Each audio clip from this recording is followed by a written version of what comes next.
Good morning, welcome to NUFC Matters with me, Steve Wraith. It's Tuesday morning, which means I'm joined by Newcastle World's Liam Kennedy. Good morning, Liam. Morning, Steve. All good this end, you? Yeah, all good, mate. Another win and all smiling faces still around Tyneside. It's great to see, and let's hope it can continue on Thursday night when we play Southampton. As always, we are here to take your questions on Newcastle United, and we always put a shout out on Twitter for those of you who can't watch live. With it being on a morning, and we've got inundated. So rather than us recapping on a game, Liam, I'm going to go straight into the questions because we've got a lot to cover. Stu Taylor, morning to you. He says, "Hi, both. Do you feel certain players aren't getting the credit they deserve?" It's quite interesting on Twitter at the moment, especially because that's the platform where a lot of people have a say. That you do tend to see that there's a whipping boy each week. We've covered it on the show. It was Kraft. Murphy seems to be the one in people's sights at the moment. But it's a team game. It's a team effort, and it's the manager and the team, and the manager and his assistant in the team who've got us to where we are at this moment in time, 7 points clear of the relegation zone. But is there a few players you feel maybe aren't getting the credit? We know Joelinton is. We know Shelby's getting the praise. Big Dan Burn, Trippier when he played, Target obviously. But are there any players that you think aren't getting the credit, Liam? I've seen this question come through, and my immediate thought was which players you mean. You've pointed to a couple there, Steve. I think there's a lot of players in this team getting a lot of credit. I think there's very few times where you've had so many players getting so much credit from the fan base, such as the positivity around Newcastle United at the moment. But I think you make a really important point there, Steve, that one thing that the question probably is pointing towards Jacob Murphy, Emil Kraft, and Chris Wood, I would imagine, probably is one of the main ones. And you mentioned it, you talk about being a team game. It is absolutely a team game. A lot of the stuff that Ryan Fraser's doing that maybe Joelinton's doing and others couldn't be done without everybody pulling their weight in this team. And Chris Wood's a massive part of that. Jacob Murphy has been a massive part of that in the last 3 games. And so too has Emil Kraft, to be honest. He's been... these are players that maybe, if you're looking to say, are they in Newcastle United starting 11 if everybody's fit? They're probably not. That's the 3 you would pick out. But are they doing a job for the team at the moment? Absolutely. Is the team continuing to win? Yes, absolutely. So I wouldn't change anything. I think we're probably going to have to see changes over the next few days, although there is the weekend off. After this 7-day spell, or 8 days where there's 3 games, there is the weekend off with the Crystal Palace game being off. But I do think we'll see some adjustments maybe to the team. And I think Alan St. Maximin's an obvious adjustment. He'll probably come in at points. I think Bruno will probably get his chance for a start in one of these 3 games. But go back to the question. I think Chris Wood's done a good job, and Newcastle United haven't lost a game when he's played. He's done a good job of being a body up there, being a target, being somebody who, like I say, maybe Fraser's getting more chance to do what he needs to do, spaces to do what he can do because of Chris Wood and others. And I'm not going to criticise anybody who's part of this team. And I did see some of the barbs towards... Bobs, that's too strong. Jibes towards Jacob Murphy, Emil Kraft and others. I didn't think that was one of Emil Kraft's worst games, to be honest. I didn't think it was one of Jacob Murphy's worst games either. I actually thought Jacob Murphy did a good job down at Brentford the week previous.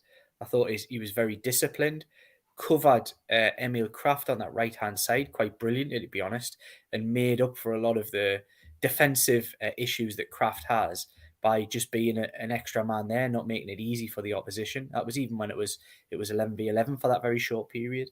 I think everybody, it is a team game, as you said. Everybody's playing their part, and they all deserve credit. Some more than others, and that's just football.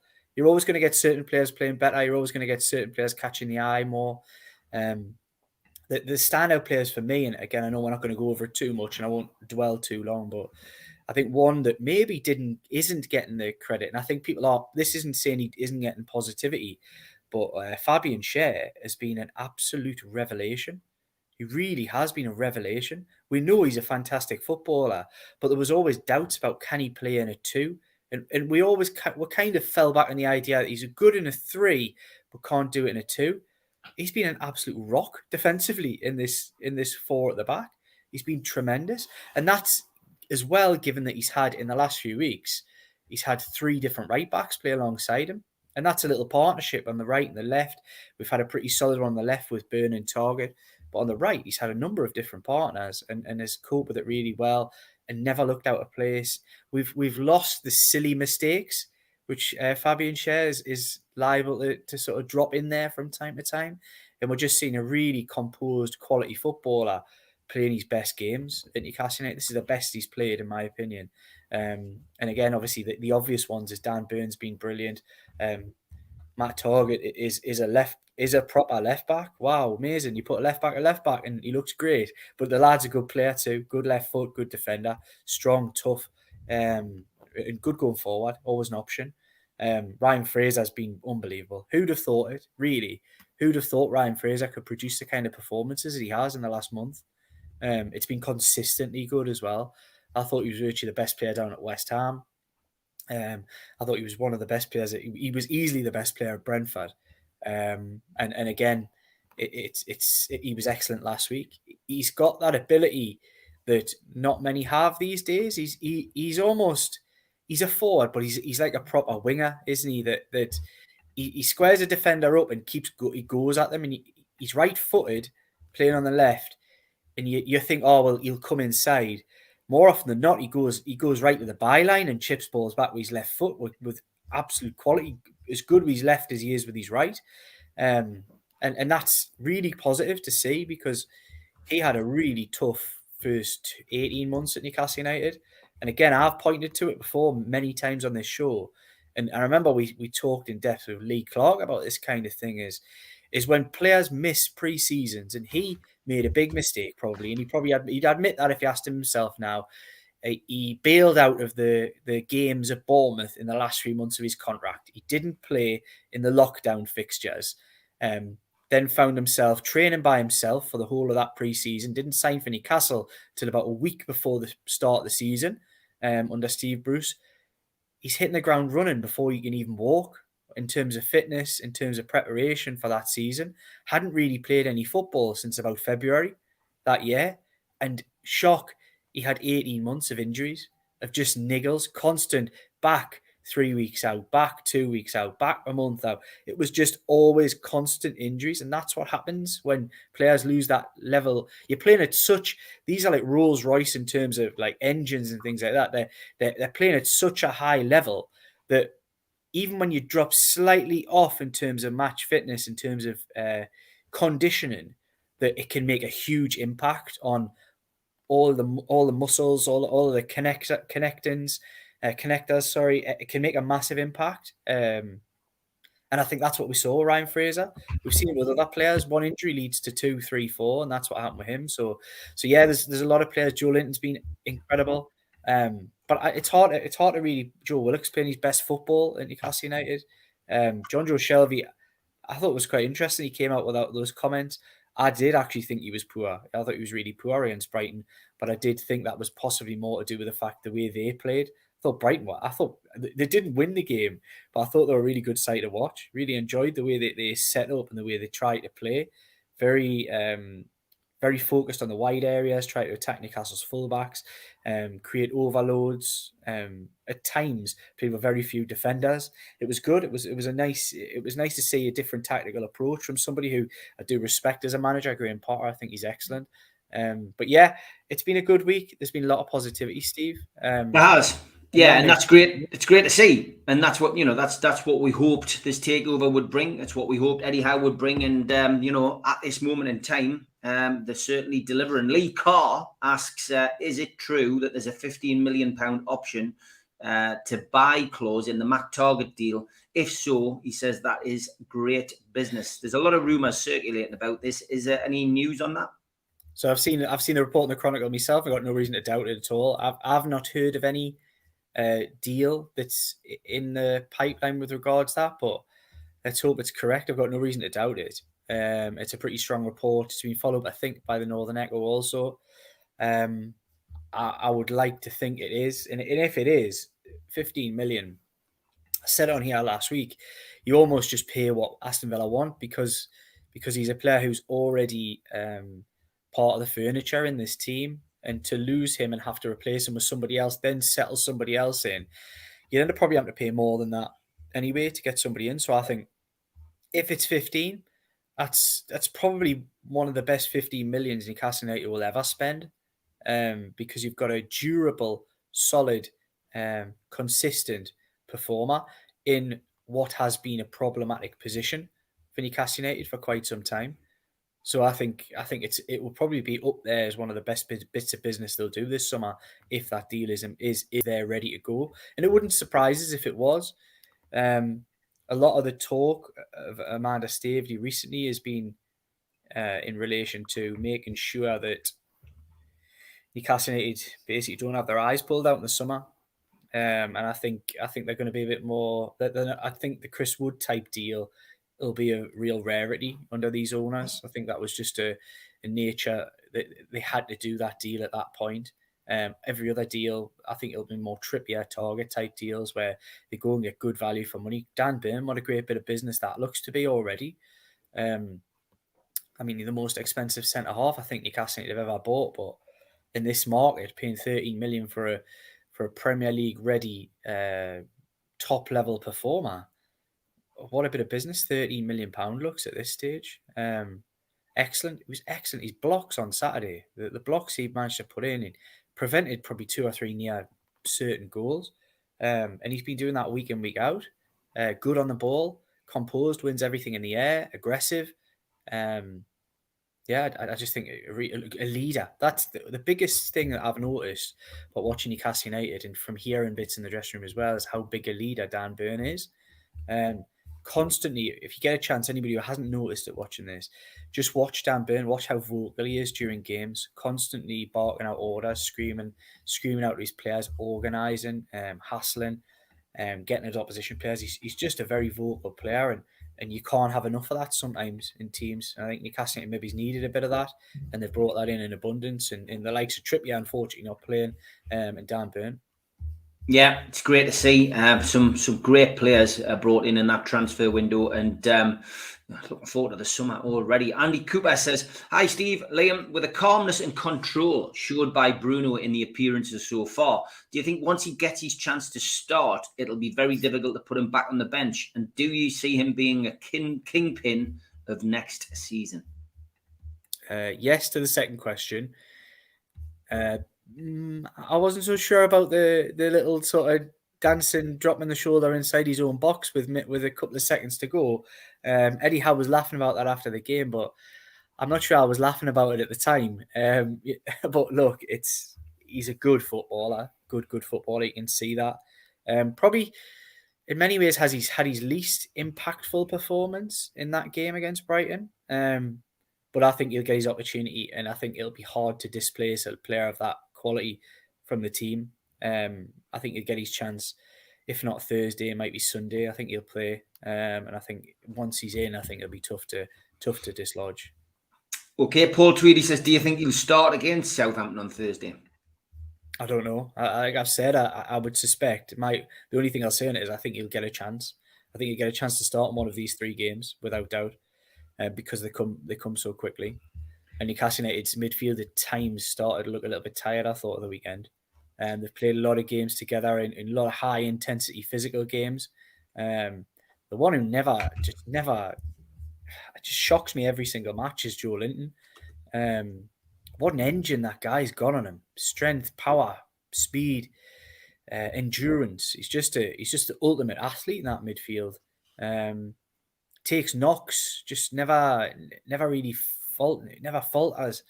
I think Joe Willock could be one who drops out. I suspect, look, we're saying Bruno, I suspect Sean Longstaff might get a chance. Longstaff might get a chance to play in one of these games as well, because as Howe mentioned last week, he's a player he rates really highly. And with a proper bit of coaching, you just never know. You never know with a player like that. There's numerous others as well. So yeah, I think there'll be a few changes between now and that 8-day period. I think we'll see a couple. Desert Baldy says, why is orange jam called marmalade, Liam? Orange jam. I like that. I don't know. Do we know this? I've done my research. The then. word marmalade is borrowed from the Galician Portuguese marmalada from marmelo quince. Unlike jam, a large quantity of water is added to the fruit in a marmalade, the extra liquid being set by the high pectin content of the fruit. So there you go, Desert Baldy. Don't ever say we don't give you research on NUFC matters. Thought he caught out there, Liam, didn't he? Thought he caught did. out. Oh, he definitely caught me out.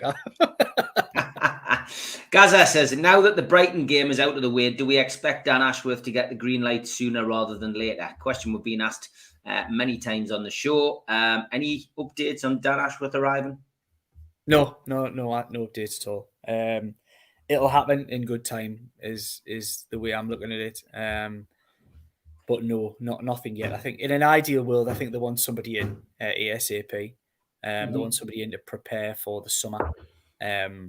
But these things take time, and if you know you've got your right man, you're willing to wait for him. So I think they'll come to an agreement, and I think there'll be a deal struck whereby the gardening leave, which is meant to be substantial, actually gets cut short, and they receive a bit of financial, a bit of a package from Newcastle where he can just start work and crack on, because it's not ideal for anybody. Him sitting on garden leave and the other way around, work not getting done on a transfer window that needs to get done. So I think it'll happen. I would imagine Dan Ashworth is already doing some work, despite being on garden leave, allegedly. Off the record, that one. Gotta be. Yeah, I'm sure he is. I'm sure he's at least watching things on TV and thinking he would be good for Newcastle. But we'll see. As you say, all in good time. Dave asks another question which often gets asked on this show. Can you ask Liam, what does he think will happen with the training ground? Will they build a new one or redevelop the one they've got? A bit of both, actually. I think they'll do bits and bobs, continue to do bits and bobs with the one that they've got, because this club's going to be moving up levels quicker than it's going to take to be able to put a brand new purpose-built training ground together. So they're going to have to do little bits now, do this one up to before they get the big one, which they will. Understand they're already looking at plenty of sites. I'm not sure how close they are on tying one down, but they are looking at sites. As we all know, plenty space. Just head out on North Tyneside, head out into Northumberland.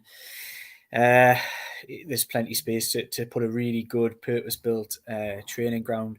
And I think it'll come in time, but I don't think it's going to be something. It's not something you can snap your fingers with and it happens. So they're going to have to spend a bit of money on this one as well to get it up to a certain level, whereby good players coming in, yes, they're going to be well paid for it, but they still expect a certain level of training facility.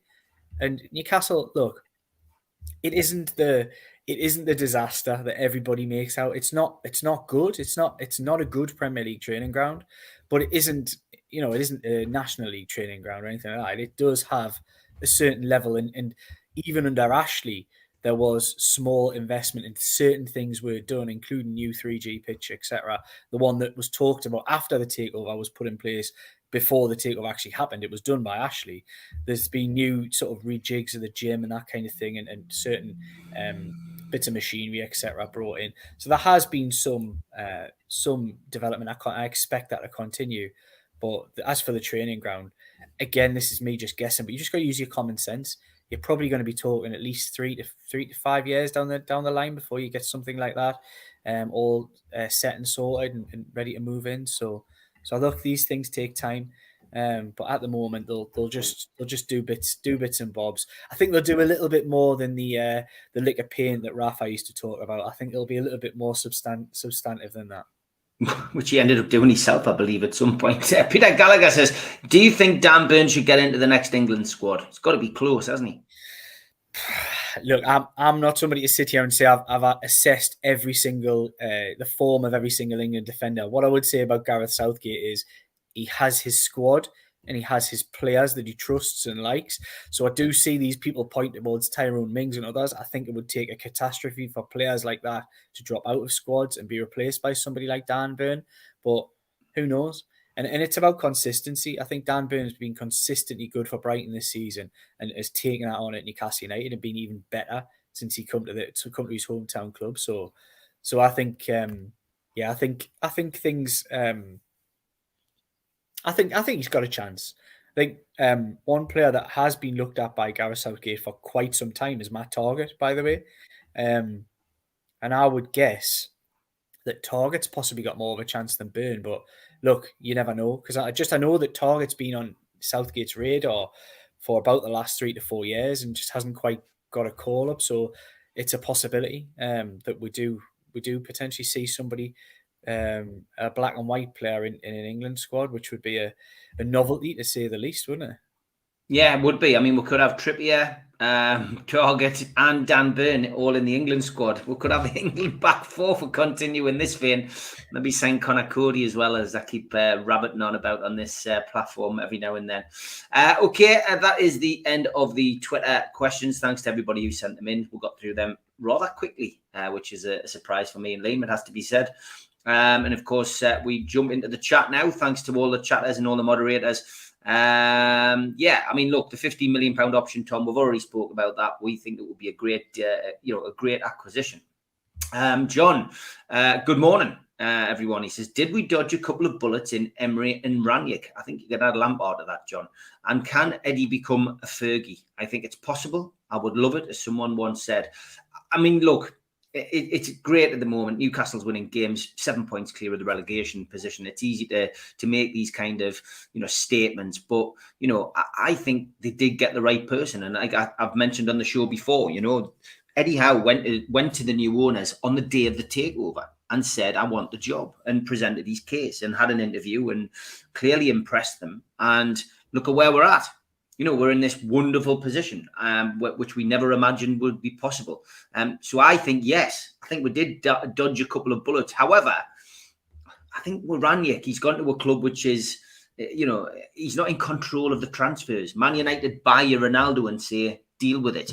But I think the difference is with Newcastle, Eddie Howe's come in with the new owners, and they've worked with Steve Nixon, who I've given a lot of credit to. I said last week, I emailed Steve Nixon. I actually apologized to him in an email and said I was wrong about Joelinton. What the hell do I know about football?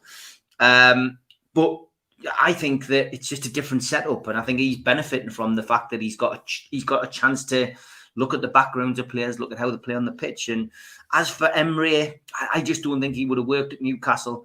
Super Mac, of course, on the Thursday show was hammering Lampard I wish it was Lampard. I wish we got Lampard.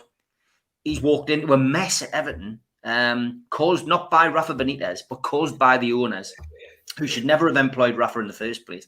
I just think it's so difficult. I think Eddie's just come to Newcastle at the right time and with the right ideas, the right principles, with his work ethic and with the way that he manages. And John, I think the words you've said in that message are the right ones. He could become a Fergie.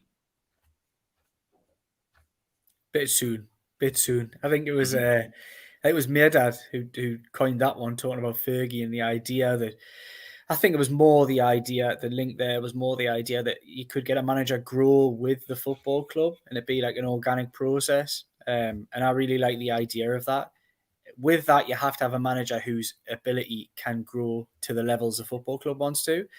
And Eddie Howe, so far, and I've been a critic of some of the things, and because I don't think any manager is immune from criticism when results were as bad as what they were. But wow, what a turnaround! Like, incredible. Every question asked of him is being answered.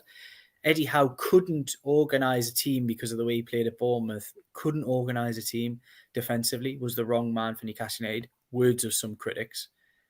We've got the best defensive record outside of probably, I don't know the fact, but I'd be shocked if anybody's conceded as few goals as Newcastle United since January. They've probably only conceded 2 or 3 goals. They've been so solid at the back since January. And he's answered that biggest, probably the biggest criticism, really. Has he got the pull? That's one thing that we're still yet to really know. Has he got the pull as a manager to be able to sign top players? Do top players want to be coached by Eddie Howe? I think we'll find a little bit out about that in the summer. That's one thing that still remains unanswered. Can he work under the framework of director of football? He said himself he's really comfortable with that. He's done it at Bournemouth and other places. So I think everything. I think everything that's been asked of him, he's come up with really good answers and then some. The way Newcastle United have performed in the last few weeks has had a bit of everything, and it's a lot of Eddie Howe. A real team performance. They've got grit, they've got guts, they've got quality. They can score goals from set pieces, they can score goals from open play. They can play on the counter-attack, they can dominate games as they did at West Ham. They can play against 10 men and they can see out games now. Look, there's so much to like about the way Newcastle United performed in the last few months. And I think the one thing that Eddie Howe's probably done is there was always another one that the critics may have thought and thrown at him, was that he's a manager that's a stepping stone almost. He's the stepping stone to then the quality manager coming in. But if he keeps performing and answering these questions in the manner that he is, he'll be doing a lot more than that. He'll be a lot more than a stepping stone for Newcastle United. And I like the way that he really has got stuck into this job. Hasn't allowed the size of the football club, which he'd never dealt with before as a player or a manager, get the better of him. Just fell back on his fundamentals, the hard work, the studious nature of his research, of his tactics, of his just everything about his game. He's been a real breath of fresh air, and as you say, Steve, the perfect man at the perfect time, because we've gone from having a manager who, look, and I wasn't, in terms of personally, I didn't have anything against Steve Bruce, but just didn't like him professionally as a manager. I didn't think he produced the goods for Newcastle United. And I think a lot of the players thought that too. A lot of the players liked him as a person, but didn't think that he was particularly studious at all with his preparations for games. And players require that. They want that now. It's not 1992. It's not the type of environment where I get in, the gaffer's given him 4 days off next week. It's just not really how the modern day football has brought up. And I think Steve Bruce somebody put it quite eloquently to me in a text message recently. I would love to credit who it was, but I can't remember. And it was about being an analog manager in a digital football age. And I think that's very eloquently put with regards to Steve Bruce. He's just his days were gone, and Eddie Howe has been able to come in and again fall back on his fundamentals, which are the hard work, the studying of the game, the preparation, which there wasn't a lot of that beforehand. So it's easy to see where those early wins have come, and he has to keep improving if he wants to be a Fergie, if he wants to be at Newcastle United for the next 5-6 years. He's going to have to go to levels he's never been as a manager. And Newcastle United will potentially go to levels they've not been as a football club. So it's going to be an interesting journey. And whatever happens, let's just enjoy the ride. Yeah, it segues nicely into the question that John's put as well. He says he's just seen on another podcast with a celebrity fan, whoever that is, who implied that if Bruce had enjoyed the same investment as Eddie, results would have been just as good. Well, I'm sorry, I don't know who said that, but they want to give themselves a shake. I don't know. I'm not going to dig anybody up because I don't know who it is, but it's ludicrous. And I think anybody saying that knows it's ludicrous too. I think anybody with any knowledge of football and any knowledge of what was going on at Newcastle United wouldn't say something like that, because even the players have come out. Callum Wilson said it. Callum Wilson was the first one to say it. He said, talking with that Mikel Antonio in his podcast, he said, we weren't fit enough. We could go with you guys at West Ham on the first day of the season for 60 minutes, then we couldn't go anymore. We weren't fit enough. Why are you not fit enough? That doesn't fall on the players. That falls on a collective. That falls on the manager. There's been others. Kieran Trippier hinted it in the True Geordie podcast that the players were saying too many days off, they weren't fit enough, and that's changed under Eddie Howe. No, and there's another thing. It's all hypotheticals. If Steve Bruce was given X amount of money, well, I think you'll find that Steve Bruce was the most backed manager in terms of transfer fees that the football club's ever had. So work that one out. Yeah, exactly. Okay, work that one out, as Liam says. Could be a new T-shirt, John. Work that one out. It's different to join the dots. You like them in threes, don't you? That's what you like. Yeah, I do want to pay my respects to Gordon Lee. Not the man who Newcastle fans of a certain vintage would respect. I have to say, Super Mac, of course, fell out with him, as did many players. Terry Hibbert. The list is endless. The fans turned on him, and unfortunately, he has passed away. And I was lucky enough to bring Gordon Lee to the Northeast for an evening at the Lancastrian suite, alongside Jack Charlton, of course, who is no longer with us, Keith Bergenshaw, Joe Kinnear, and Willie McFall. It was a cracking night, and there's Gordon next to me. And fair play to Gordon. He got up that night and, took a few boos off people, but stuck by his mindset that his way was right. And you've got to respect Gordon Lee for that, if nothing else. He felt that everything he did at Newcastle was for the right reasons.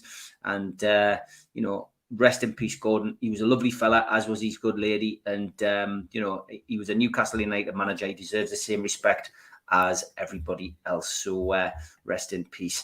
Okay, we're going to do the ads, but I do want to draw your attention to this. Now, last week we did mention and announce that Liam is going to be asking Alan Shearer the questions at Alan's 260 dinner at St James's Park. Of course, if you want to buy tickets for the event, you can go to 260dinner.co.uk. We have given fans the opportunity, though, on the channel to enter a raffle. We've got 99 tickets at $9.99 at NUFCmatters.com to win 2 tickets. So the value of the prize is £520. So 2 tickets available. Go to NUFCmatters.com, buy your ticket today. You've got a 1 in 99 chance of being the winner of 2 tickets. You could keep one and sell one and make your money back many times over, but well worth jumping on board that today. Get yourself online, NUFCmatters.com. John says, we put it up last night. 19 tickets have gone already for this. So 80 tickets left. Could you be the lucky winner? I will promote that each night. Okay, big thank you, as always, to our sponsors, Spider VPN for all your internet security. Google Spider VPN. They come up at the top of the Google search list. They are the boys to trust for your VPN. Skipsandbins.com, telephone 0800 25 45 25 3.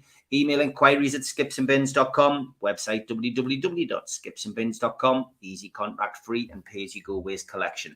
Thanks also to L&G Family Funeral Directors 0191 389 7245, and to Garden of Healing Dispensary, CBD hemp and cannabinoid specialists, www.thegohd.com. Thanks to Arcot Interiors. You can find them at the top of the Google search list as well, and also at the Heaton Road in Newcastle for all your kitchen necessities. Google Arcot Interiors. And thanks also to qtechshop.co.uk, the makers of pool tables and snooker tables in Wallsend, Newcastle, and the guys who run our website at nufcmatters.com. Also, thank you to Cleekai. Meet the new game over screen. Drop into a Clee Run device near you. You can find that on Apple Store and Google Play and at cleerun.game. Thanks to Jab Signature, repping a nice Jab t-shirt today, which is the last thing that John, God bless him, sent me for the summer. Well, there is sun outside. I thought, why not wear it and get yourself to jabsignature.co.uk. Thanks to Media Arts, as always, for being there by my side to do a few videos, etc., and help me with a bit of editing.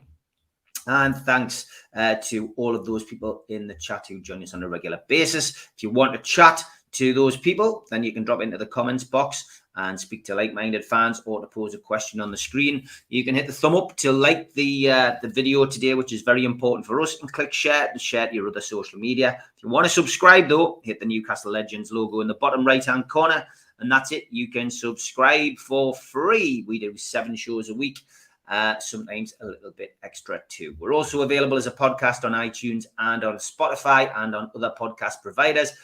The show usually goes up in about 24 hours after we have been live. If you want to become a cult member, then you can go to nufcmatters.com and you pay a one-off £25 fee. You can get a membership card, a scarf, and a cup and a pen, and you go into the monthly draw. And if you register this month, you also get free tickets for the afternoon with Supermac and Gibbo and Holly at the Marlborough Social Club on Saturday, the 9th of April at 12 o'clock. If you don't want to join the membership scheme, though, you can get tickets from newcastlelegends.com for that event. The cost is £10. And don't forget as well, we also support the food bank on here, NUFC fans, foodbank.co.uk. The match day bucket is available 365 days of the year, and it is massively helpful if you can donate something to that over the next few weeks, with us having no less than 4 away games on the trot. It means there will be no food bank collections outside the ground until the next home game. So, yes, NUFC fans, foodbank.co.uk would be a massive help if you could make any donation to that over the next few weeks. Don't forget as well the Firewalk, the world record Firewalk, wrfirewalk.co.uk. We are raising money for the Bradley Lowry Foundation. Join Team Wraith by entering the code NUFCM at checkout. And the Everton game is looming, and they've just lost 5-0 at Spurs. Wow, that was a mental result. But we are hoping that a few of you will buy the T-shirt and wear it with pride. He's only got Little Arms T-shirts available at nufcmatters.com down on the website. Have a check about. We've got some great memorabilia on there. And the last event to publicise is the summer party, 17th of June. We've got Viva Morrissey on. You can buy tickets for that on Groupon and on Voucher, round about the £7.50 mark.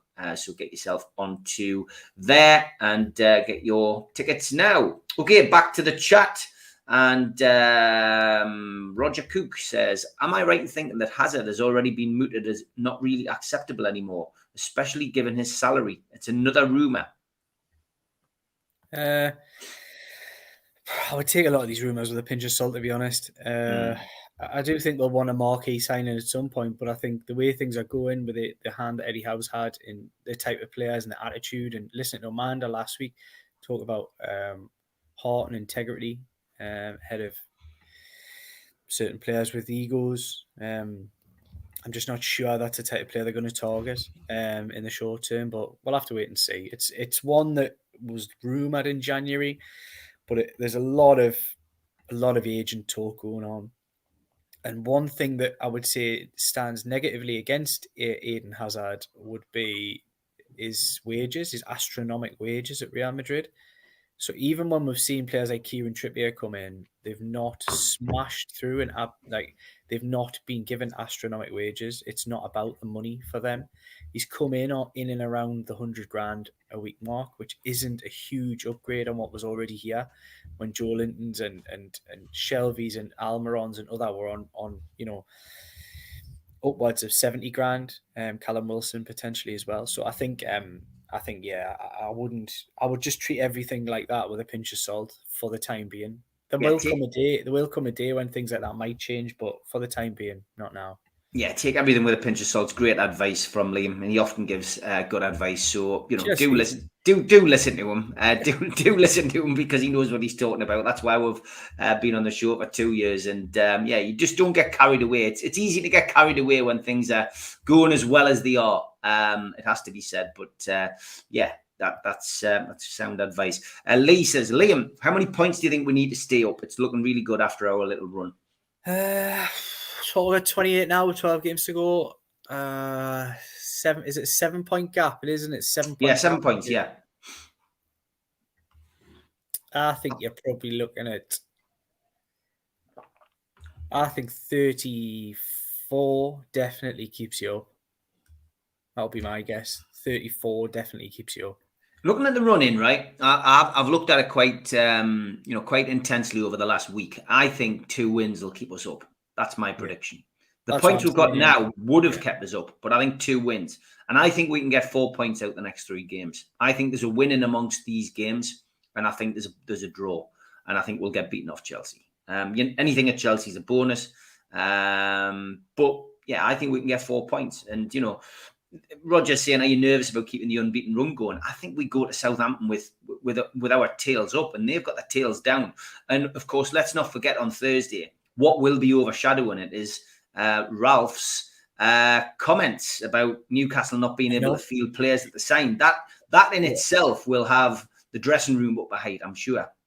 Well, I've just commissioned a piece this morning on it from Newcastle World to look back at Ralph Hasenhüttl's Ralph's rant. Yeah, Ralph's rant. Hey, honestly, he's a good manager. He's a good manager. I really rate him as a boss. Yeah. He's done a good job there. But ludicrous comments. I think he was a bit less panicked when they got the takeover of their own, when they were sort of bought out themselves. But I think he was saying those comments at a time when he was really tense about Southampton's future in the Premier League. But yeah, I don't know about Thursday, Steve. It's a place we find it tough, really tough place to go. I think it's lost the intimidation levels since the move from the Dell. The Dell was such an enclosed, horrible ground to play at. But I think the new stadium, I think it's lost its character, and I don't think it's as intimidating. Yeah, I've not been. It'd be my first time going there on Thursday. I've not been to Southampton, so. But yeah, it does have that very. I don't know. They're all the same, aren't they? Like Leicester, Southampton, they're all the same sort of looking grounds. Very formulaic, but I don't know. I still think it traditionally is still a tough place. It's not a place we get a huge amount of results there. Chelsea is a very, very tough game. Not as tough as some others. Not as tough as it probably could have been at some points this season. But it is a tough game. They're a good side, and they've got a lot of their players back, and they're starting to score goals again. But yeah, I think going to Everton next week. You've got to think of Everton. I don't know if anybody out there has looked at their running and the fixtures that Everton have left. Their April is horrible in terms of fixtures. And I think between now and then doesn't get much better. I think a lot of their games left are really tough. I think they've got the hardest running of any team. If you look at positions in the Premier League, that is starting to look like for them a must win. They're going to have to beat us if they want to stay up. It's one of those that you've got to beat Newcastle. So that could be a tasty encounter next week. Really tasty. And it could even play into our hands. Their defence is a shambles, but they can score goals. Yeah. So it could be a really interesting encounter down there at Goodison next week. Yeah. And you know what? I'm just looking forward to every game. We're not going to Southampton with any degree of trepidation. We're going down there thinking this is a game in hand for us. We've already done the business for the usual games, the games that everybody's playing. So 2 of these next 3 games are shots in the dark, really. They're not. We were looking at them having to win them a while back. We don't have to win them now because we've already put those points on the board from the regular games. Everton and Southampton are both games in hand. Other teams aren't playing. So yeah, I'm not really worried. I'm not concerned about the unbeaten run coming to an end, as every run that's ever happened in the world in any sport will come to an end at some point.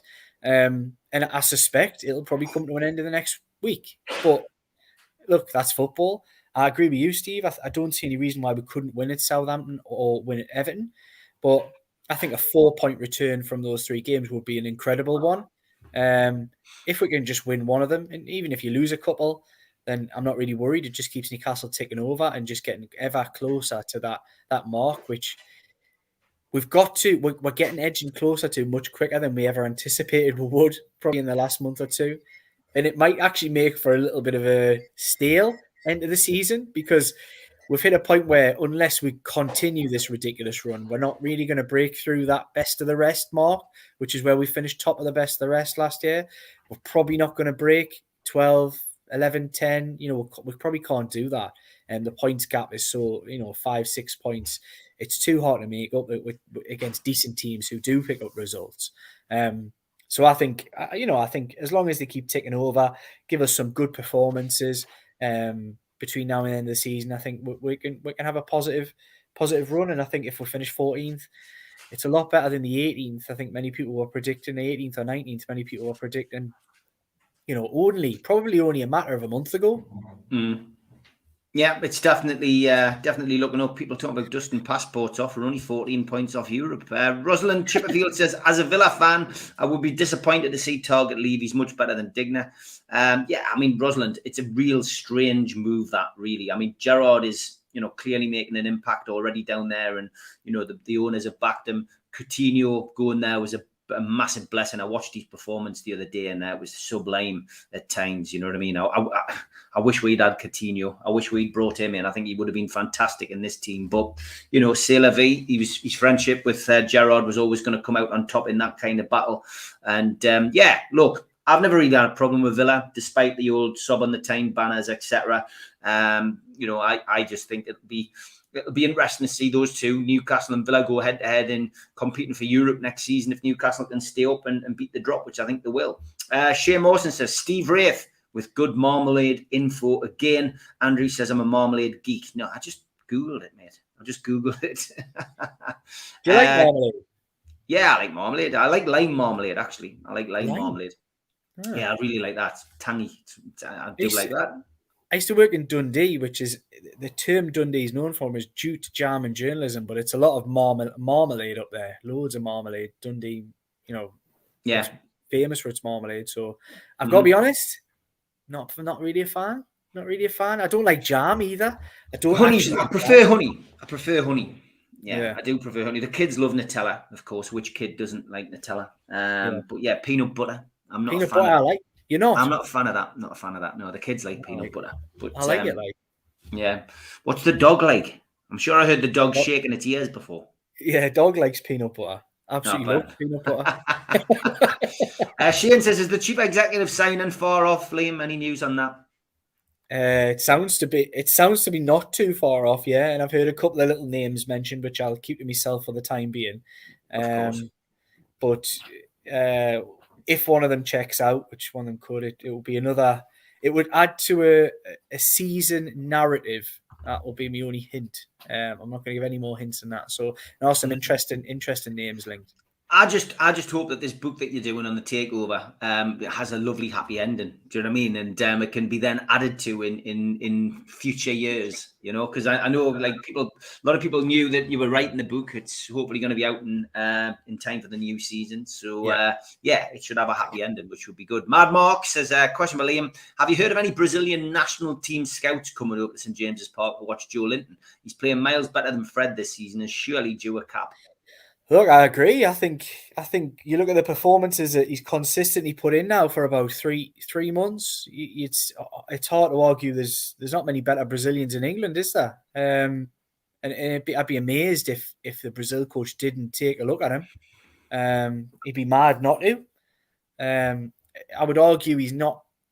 I get the Fred comparison. I would argue he doesn't play the same position as Fred, but. By the same token, he's a midfielder, or he's playing in a midfield position. And he's doing a top level statistically and performance wise, doing an incredible job up there with some of the best midfielders in the Premier League since about December. That you've got to say, like, they'd be mad not to take a look at him. Totally mad. Yeah, there would be. Any news on Wilson, Liam? Says Alan Thompson. He says, as I'm starting to get worried that he won't play this season. He says, I've had a calf injury and they're not easy to get over. I've said it for a while now. I'd probably be surprised if we seen Trippier or Wilson. If we didn't see them this season, it wouldn't surprise us. But if we got a couple of games at the end of the season from them, then it might be decent. But I wouldn't expect any more than that. I think May is probably the time we'll see either of those two, if at all. Scott says peanut butter and jam on toast, absolute game changer, nothing better. Do you know what goes if you put peanut butter and honey together? That's quite nice. Yeah, Geordie Toon for Life says a mystery Saudi buyer is interested in Chelsea. Now let's see how much stick they get if that goes ahead. Let's see how quickly it goes through. Ryan Hope says an Amazon Prime documentary, The Rise of the Toon, would be good viewing.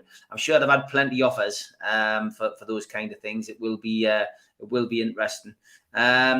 Geordie Toon for Life says, like I said, Everton are going to sign relegation ski from the Russian transfer market. And Tom says 6 of Everton's final 8 games are West Ham away, Man United at home, Liverpool away, Chelsea at home, Leicester away, Arsenal away, and they're just 1 point above Burnley. Yeah, it's a tough run-in, but I think we all know, because we've been involved in so many relegation battles over the years under Ashley's ownership, is that fixtures are just names on paper. Teams are playing for different things, and there's some queer old results at the end of a season, Liam, isn't there? Oh, it can get daft. I think I've said it on here before, and I'll say it again. That there was points last season where you would have put your mortgage, you would have mortgaged your house on Newcastle United getting relegated with the fixtures that they had towards the end of last season. And again, you just pick up results when things matter. It changes the dynamics of games. When teams have got stuff to play for in the last few weeks. So yeah, I think it's tough, and Everton would probably prefer easier fixtures, but there's no guarantee that just because they're playing all the top teams, they won't get the odd result. They might beat Leicester, they might beat Arsenal, they might whatever. These things happen, and when they've got something to play for, it might bring the best out in them. So it's impossible to write them off yet, because they do have some good players, by the way. They're not a bad team. They're just going through a really, really bad time of it. And we'll have to wait and see. I'm really finding it tough at the moment to pick the third. I'm pretty sure that Norwich and Watford will go. I can't say with any certainty who the third might be. I can't, in my head, having seen them all live in recent months, I do still probably favour Leeds and think Leeds might be the third one. But who knows? New manager, you don't know what effect that'll have. All he needs to do is shore things up a little bit at the back, and then their goal difference sort of improves. And I just look at the goals they concede and think you don't stay up conceding 60-odd goals in the position that they're in, the games they've played. But you just never know. Premier League, it's going to be a reasonably exciting finish, I think, at the bottom. And luckily, the way things stand at the minute, it looks like Newcastle United have just done enough to get themselves out of that mix. And who'd have thought that a month ago? Yeah. Scott says, morning lads, question for Liam. I know previously you said 31 points should see us safe. Do you think that is still the case? Surely third bottom, whoever it is, won't reach 31 points. I don't know. I think what I'm saying 34 is I think that gets we're comfortably safe. I did think it's funny because it changes. I thought it was going to be another 28-29 season like it was last season. And then we had Burnley's minor resurgence. Norwich won a couple of games. Watford got a couple of results, and you start to think, well, that creeps up. Who knows? I mean, it might stay around that 30-point mark, third bottom. A lot depends on the way it plays out, but I think Burnley to me look like they've got it. Like they just seem to have enough again. They seem to be able to get results, and bad result for them at the weekend, of course, but before that, they've scored the odd goal. They do keep things tight. They don't concede a lot of goals. So yeah, I think for me, I'm kind of weighing towards Leeds and wondering it might be a little bit more. Might be a 32, 33 pointer. Might keep you up. That would probably third bottom would go down with. So who knows? Okay, Southampton away, of course, is 7:30 kickoff on Thursday at St Mary's Stadium, and this was a game that was originally scheduled for the 2nd of January, but was postponed. No live UK TV coverage, but all 3,330 tickets have been sold. Fantastic support from Newcastle fans, especially with the trip to Chelsea on the Sunday as well. This, as I mentioned earlier, is the first of 4 consecutive away Premier League fixtures. That is something we've never experienced in the Premier League. There is plenty of circumstances and instances where we've had 3 in a row, but never 4. Anyone who's going to all of these games, as NUFC.com pointed out, faces 2,140 miles, which is an increase. It's an increase of our tally by around 2,140 miles. Matt Target, Callum Wilson, remains sidelined, and Kieran Trippier remains sidelined. And from our perspective, it'll be interesting to see what happens with so many games coming in such a close period of time, whether Bruno does get his debut. A lot of us are talking about that. A lot of us are hoping that Bruno will get a shout to start a game, because I think we're all looking forward to seeing that. As for the referee on the game, Kevin Friend is going to be referee, and VAR is Andrea Mariner. Liam, you touched on it earlier. It's a bit of an awkward place to go to for Newcastle, but we have had a degree of success in recent years. We won a game in 2019-2020 season, 1-1-0. St Maximin got the goal. We've had a couple of draws down there. Hayden and Perez scoring in the 2017-2018 season, but we've had a couple of hammerings down there as well. You know, a couple of 4-0s and a couple of 2s. But it's an awkward game. It's a tough game. How do you see this one going? I think a draw. I think if we get a draw, I think that's a good positive result. That's the way I probably see it playing out. I think we're playing well. I do think they're a decent side. Like they're a side capable of scoring goals if they get it right. So look, I think a 1s each, and I don't think anybody will complain if we come away from Southampton with a 1s each. Go to Chelsea again. It's just a hit of nothing really. It doesn't really matter. We go somewhere we expect to lose. And we probably will lose, and then Everton the week after. I think that's the one they'll see it as a massive must-win game for them, and I think that'll leave gaps open. I think we can go and win at Everton. That's the way I see the next week or so playing out. It's going to be tough, and if it was only 2 points, a draw at Southampton, a draw at Everton, again, that's not a bad return for these 3 away games. I would take 2 points. You want for more, of course you do, but if that's all it was, that's fine.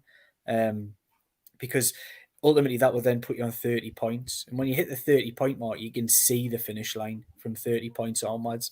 We've walked this road a lot of times before, a lot more times than we ever should as a football club have to walk this relegation battle road. But we're well seasoned in knowing how this thing plays out. And once you hit 30, with so many games left as well, there'll be a good handful of games left, that your chances of staying up are pretty good from that point onwards. So yeah, I'm saying my prediction is a 1-1, and I think we'll probably see a similar-ish team to what we're probably the same team, I would imagine, unless there's any injuries, knocks, or anything like that. We'll find out a little bit more when Eddie Howe does his press conference tomorrow morning. Overnight stay for the Newcastle World Mob. It is overnight stay Thursday night. Look, we toyed with the idea of staying the whole way, but no, we're going to come back on Friday, and then we're going to travel down to London on Saturday afternoon, and probably we'll stay down in London on Saturday evening, and do the game on Sunday. It's a long old drive along. It's an expensive one for Newcastle United fans. It's an unwelcome one. It's not good for anybody, but it is what it is. They've got to get these games out of the way, and we'll see. You know, a good result can certainly make those long journeys feel a whole lot better. Yeah, they certainly can. Well, I'm missing Thursday. I couldn't go to the original date, didn't get a ticket. So I'm not going to go Thursday, but I'll be down there on Sunday. And then I've got my ticket for the Everton game as well. So I might catch up with you, Liam, at one of those. Give us a shout where you are on Sunday, and we'll maybe. Yeah, definitely. We'll have a catch up before then. And just give a quick shout out to Newcastle World, what you do. Newcastle World, just down here, newcastleworld.com. Give us a follow on social media. We're on Twitter, we're on Facebook, or anywhere you want. You just find us out. Really positive couple of months. Thank you for everybody's support out there. It's been we started from scratch, and we're slowly building. The brand itself is getting out there, and the page views and the statistics that are coming back from the people who deal with those things have been incredible over the last few months. So we continue to grow, and that's with the support of you guys. Yeah, you guys who listen to this show, and others out there who follow on social media, who've really got behind the project and definitely helped me out no end. So thank you to everybody. Thank you to you, Steve. Thank you to everybody on the platform. Great stuff, mate. Have a good, safe trip down to Southampton, mate. Hopefully see you Sunday, mate. Take care. Cheers.